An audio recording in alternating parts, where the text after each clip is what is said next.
Nah, anak-anak, hari ini kita akan melanjutkan pembelajaran kita di semester yang kedua, pelajaran 7, dengan tema Bersyukurlah Senantiasa.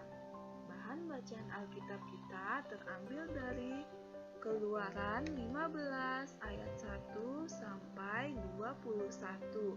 Nah, anak-anak, salah satu sikap ibadah yang berlangsung sepanjang hayat adalah sikap hidup yang bersyukur. Bersyukur untuk hal-hal yang menyenangkan, mudah untuk dilakukan, tetapi bersyukur untuk hal-hal yang sulit dipahami, tidak mudah dilakukan, dan tidak banyak orang yang dapat melakukannya. Nah, anak-anak, padahal kekristenan mengajarkan bersyukurlah dalam segala hal, dalam semua hal, baik yang menyenangkan maupun tidak menyenangkan. Karena itu, bersyukur merupakan sebuah tantangan sikap hidup bagi orang-orang yang percaya kepada Kristus. Sikap ini dapat dibangun dengan keyakinan bahwa Tuhan tidak pernah meninggalkan umat-Nya dalam keadaan apapun. Nah, anak-anak, sikap bersyukur juga merupakan sebuah sikap yang positif. Dengan sikap ini, orang mampu melewati tantangan-tantangan yang sulit karena hati dan pikirannya tidak terkuras. Contoh dari sikap yang tidak bersyukur adalah mengeluh, selalu merasa tidak cukup, protes, putus asa, iri, atau dengki kepada orang lain, dan sebagainya. Nah, anak-anak, bacalah Keluaran 15 ayat 1 sampai yang ke-21. Kitab Keluaran 15 ayat 1 sampai 21 menggambarkan betapa bangsa Israel bersyukur atas kuasa dan pertolongan Allah dalam hidup mereka. Lihatlah gambar tentara Firaun yang sedang mengejar bangsa Israel dan ditelan oleh air laut Teberau. Nah, anak-anak, bangsa Israel yang saat itu dikejar oleh tentara Firaun merasa tidak berdaya. Mengapa Firaun mengejar orang Israel? Karena Firaun ingin membawa orang Israel kembali menjadi budak mereka di tanah Mesir. Padahal Allah telah menyuruh Musa mengeluarkan umat Israel dari perbudakan di Mesir dan membawa mereka ke tanah perjanjian yang diberikan Allah pada Abraham, yaitu tanah Kanaan. Anak-anak, Firaun tidak merelakan bangsa Israel pergi dari Mesir. Ia mengirimkan tentara berkuda untuk mengejar Israel. Akan tetapi, kuasa Tuhan lebih besar daripada kuasa Firaun.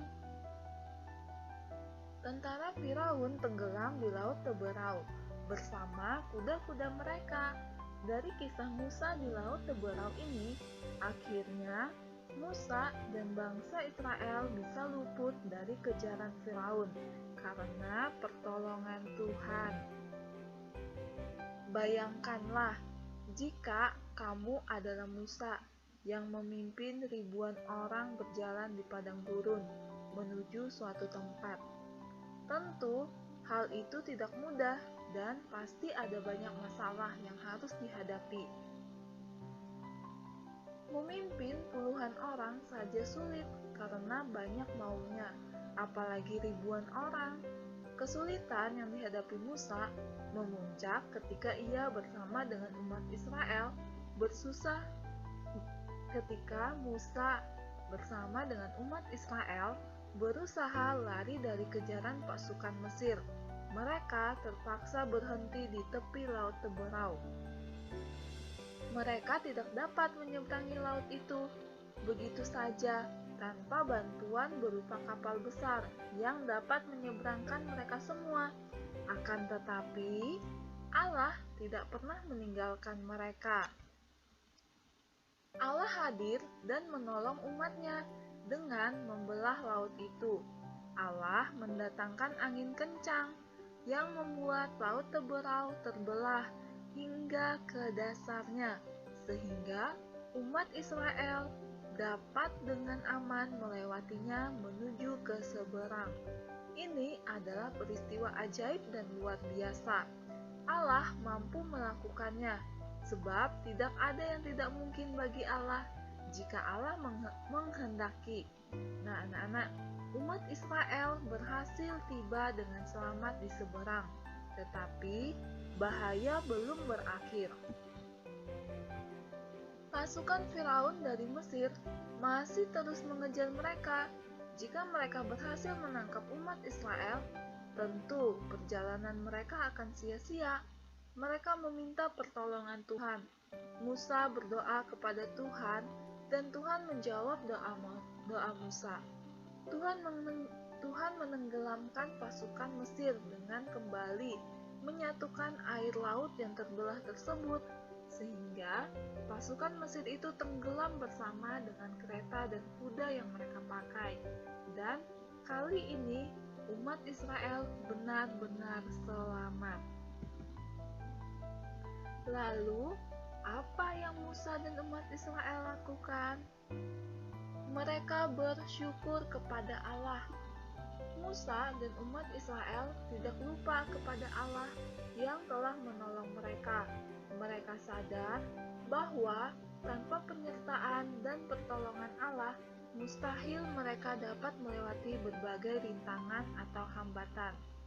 Semua bisa terjadi karena Allah yang membuatnya dapat berlangsung dengan baik.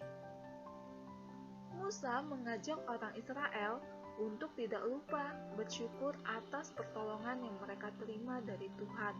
Saudara perempuan Musa pun mengajak umat menari bersama, memuji dan bersyukur kepada Allah yang telah melakukan perbuatan besar dan ajaib tersebut.